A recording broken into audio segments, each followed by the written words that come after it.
ang Mitsubishi Mirage G4. Sa budget po na 250,000 pesos ay maaari kang makakita ng 2017 or 2018 model na Mitsubishi Mirage. Subcompact sedan po ang kategory nitong G4, pero meron din pong Mirage na 5-door hatchback. Ang makina naman po nito ay 1.2 3-cylinder gasoline engine na naka-double overhead cam.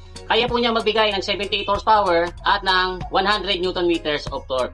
May mga nagsasabi po na ang pintas nila sa Mirage ay manipis daw masyado yung kaha. Pero yan ay dahil nag-focus po kasi talaga ang Mitsubishi sa weight reduction ng Mirage. Para na rin maging mas fuel efficient ito. Ang claim nga po nila ay nakaka 22 kilometers ito per liter. Yun ay kung hindi ka matatraffic at saka kung hindi mo bibirit yung pagdadrive.